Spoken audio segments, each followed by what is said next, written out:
이번 영상의 목적은 리스로 차를 팔고자 하는 게 아닙니다. 저는 차를 팔 수 있는 사람도 아니고요. 여러분들이 자동차 리스를 고민하실 때 최소한 이건 알고 하셨으면 하는 것들을 말씀드릴 거고, 전반적인 리스로 차량을 출고하는 과정과 각 단계에서 주의하실 점들을 말씀드릴게요. 지난 영상에서 설명했듯이 우선 자동차 리스라는 게 뭔지 정확하게 알고 계셔야 됩니다. 자동차 리스는 캐피탈 회사나 리스사가 차량을 구입한 후에 리스 구매자에게 차량을 임대하는 형태예요. 고객의 신용을 통해서 구매가 가능한 금융상품입니다. 금융상품이기 때문에 부채로 잡혀요. 쉽게 말하면 빚인 거죠. 그래서 여러분들께서 차량을 리스로 구매하시고 개인 신용대출이나 전세대출, 사업운영 자금대출 등등 추후에 대출을 받을 계획이 있으시다면 대출 한도가 넉넉하면 상관없지만 한도가 빡빡한 상태에서 리스를 실행하시면 내 대출 한도에 영향을 주기 때문에 이런 분들은 장기 렌트를 하시는 게 더 좋습니다. 리스를 장기 렌트랑 같은 걸로 하시는 분들이 많은데 엄연히 다른 상품이에요. 내 대출 한도에 영향을 주지 않는 차량 구매 방식은 장기 렌트, 카드 할부, 그리고 일시불 이 세 개밖에 없습니다. 리스라고 하더라도 다 같은 리스가 아니라 세 가지 종류가 있습니다.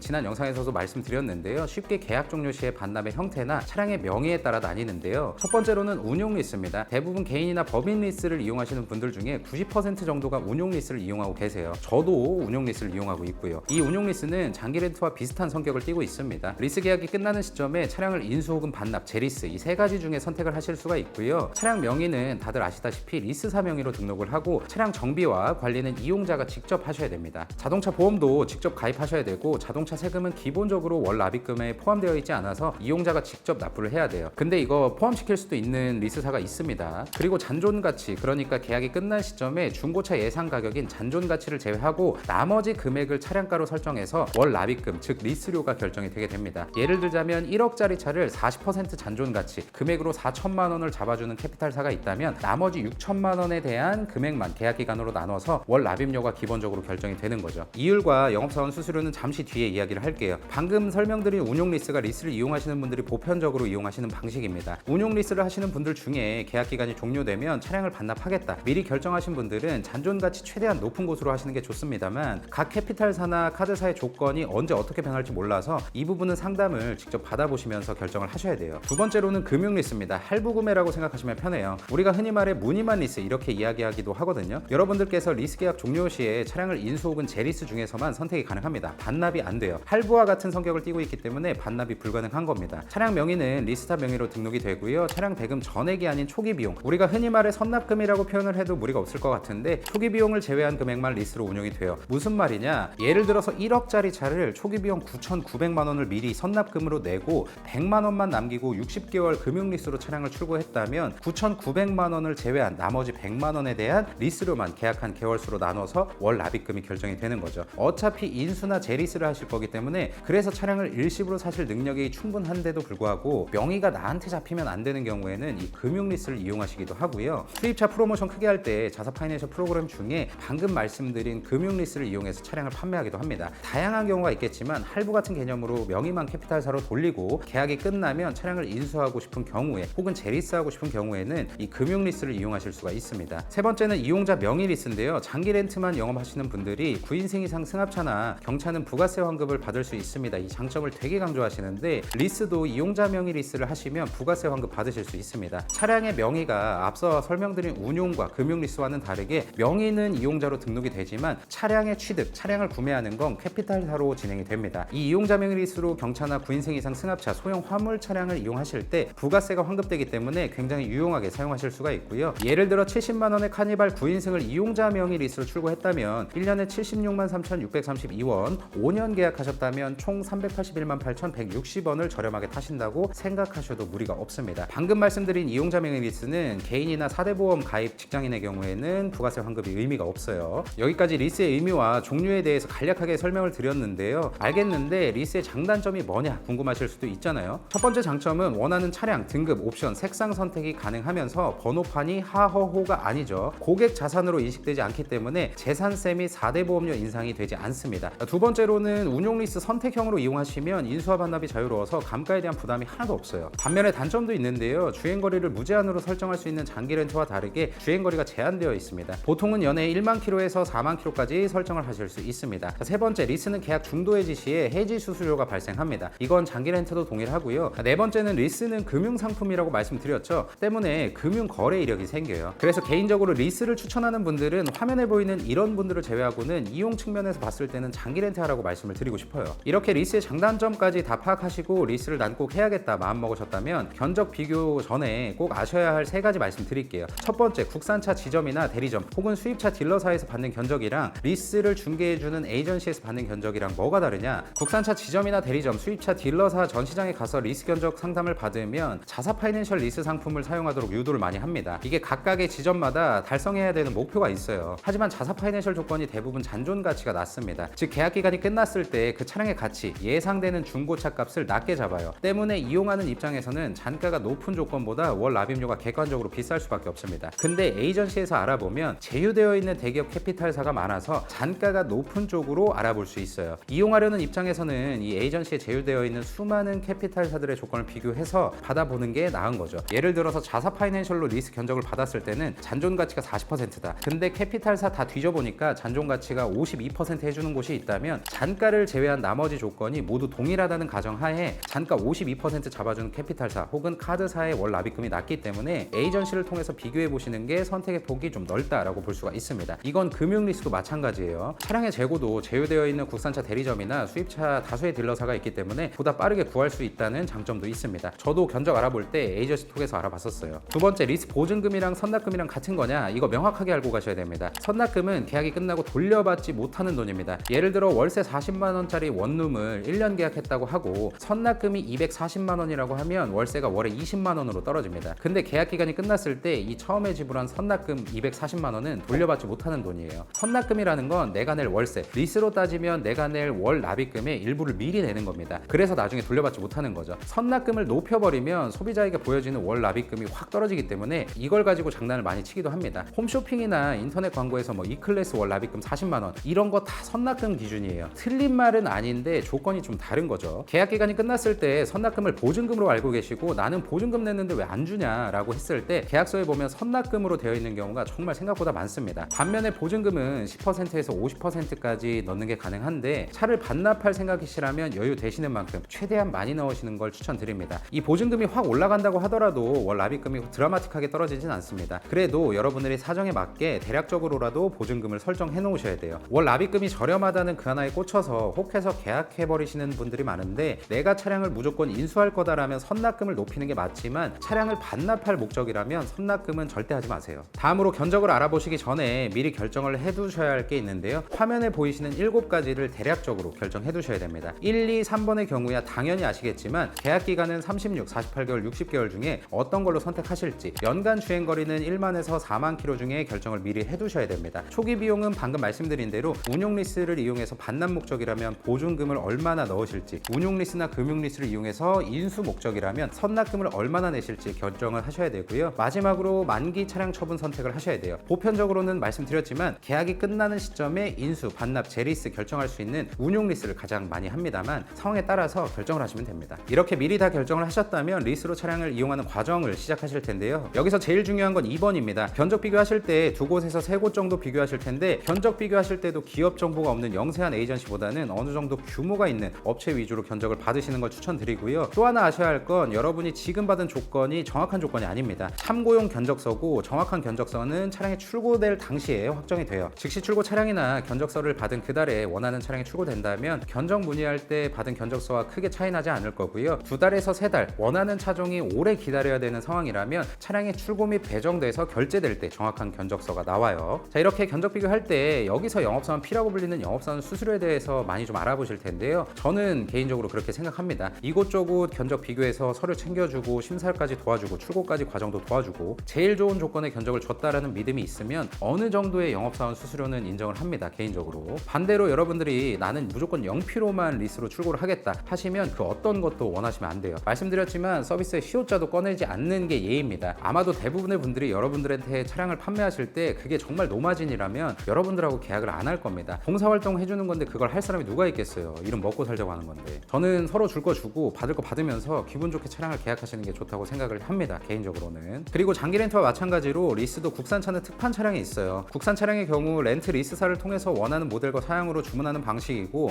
해당 재고의 제조사에서 특판 할인을 넣어주는 방식입니다. 수입차의 경우에는 특판이란 용어가 없고요. 할인가만 있는 거죠. 만약에 해당 차량이 특판 할인이 들어간 차량이라면 여러분들이 받는 리스 견적서에도 할인이 녹아 있습니다. 그래서 일반적으로 특판이 적용되지 않는 국산차는 전차랑 리스 견적 비교해보면 동일한 조건임에도 불구하고 특판 차량의 월 납입금이 더 저렴합니다. 예를 들어 어떤 A라는 차종의 견적을 비교해봤을 때 특판과 원하는 모델 주문 방식 외에 나머지 조건이 모두 동일하다는 전제하에 리스 견적을 뽑아보시게 되면 주문 제작일 때는 월에 81만 원이지만 특판 할인가가 들어가면 78만 원까지 떨어지는 경우가 있습니다. 하지만 특판의 경우에 월 납입금이 무조건 낮은 게 아니라 똑같을 수도 있고 그 시점에 따라 좀 달라요. 특판은 모든 차량이 또 해당되는 게 아니라 말씀드렸듯이 인기 차종 위주로 진행이 되는데요. 이런 특판 출고의 장점은 저렴하다는 장점이 있지만 알고 계셔야 할 게 있습니다. 이 대기업 캐피탈이나 카드사들이 엄청 많잖아요. 매달 초나 월 말에 각자의 기준이나 전략들이 다 있기 때문에 차량이 나올 때가 되면 여러분들이 계약 당시에 받아본 견적서의 금액과 다를 수 있습니다. 각 캐피탈사와 카드사의 전략과 조건이 매달 달라지기 때문에 그런 거예요. 예를 들어 여러분들이 2023년 11월에 견적을 받았는데 대기 기간이 2주밖에 안 걸려요. 2주면 차량이 생산되는 거잖아요. 그렇다면 계약할 당시에 받은 리스 견적서에 써있는 조건으로 확정될 확률이 높아집니다. 근데 뭐 소렌토 하이브리드처럼 1년을 기다려야 된다 이런 경우라면 지금 받은 리스 견적서랑 추후에 차량이 나올 때 다른 견적서가 나올 수 있다는 거죠. 이건 사기치는 게 아니라 현재 가장 좋은 조건에 있는 캐피탈사나 카드사가 있다고 하더라도 1년 뒤에 그 카드사나 캐피탈사가 무조건 조건이 좋다고 지금 현재는 그 누구도 장담할 수 없기 때문에 이런 부분들은 잘 알고 오해가 없으셨으면 좋겠습니다. 여러분의 상황에 따라 상담을 모두 받고 견적 비교를 통해서 계약을 진행하기로 결정하셨다면 다음으로 차량의 계약금을 납부하게 됩니다. 이렇게 계약금이 납부되면 금융상품이기 때문에 신용 점수와 재무 상태 등을 고려해서 금융사의 심사 절차를 진행하게 되는데요. 이 심사에서 승인이 났다면 결정된 내용을 바탕으로 계약서를 작성하고 차량 발주를 요청합니다. 주문이 들어간 거죠. 이렇게 기다리다 보면 차종별 대기 기간에 따라 차량이 생산 혹은 배정되었다는 담당자의 연락이 옵니다. 이 연락을 받으시고 보증금으로 계약을 설정하셨다면 보증금을 입금하시게 될 거고요. 선납금 조건으로 계약하셨다면 선납금을 입금하시게 될 겁니다. 조건에 맞게 입금을 진행하신다면 차량이 출고가 되게 되는데요. 참고로 이 출고는 여러분 앞에 차가 오는 게 아니라 탁송업체로 넘어가는 거예요. 차량이 이렇게 탁송업체로 넘어가게 되면 이용자가 자동차 보험에 가입해야 됩니다. 리스 차량은 자동차 보험을 가입할 때 질권 설정이라는 걸 하게 되는데요. 이 질권 설정은 리스는 임대 성격의 상품으로 리스료를 납부하지 못했을 때를 대비해서 담보물로 우선 변제가 가능하도록 설정하는 것을 말해요. 리스 차량은 이걸 꼭 하셔야 됩니다. 자동차 보험 가입이 완료되면 차량 등록이 진행이 되는데요. 번호판까지 딱 부착이 되고 나면 이용자가 원하는 시간과 장소에서 차량이 인도가 됩니다. 여러분이 직접 전시장을 방문하실 수도 있고요. 이렇게 여러분 눈앞에 차량이 나타나면 계약하신 기간과 조건으로 차량을 이용하시면 됩니다. 계약 기간이 끝나고 반납하실 때는 차량을 원상복구 해놓는 것을 원칙으로 해요. 생활기스 정도야 넘어가는 경우가 많지만 차량 가격이 비쌀수록 원상복구의 기준이 좀 엄격해지니까 이건 꼭 알고 계세요.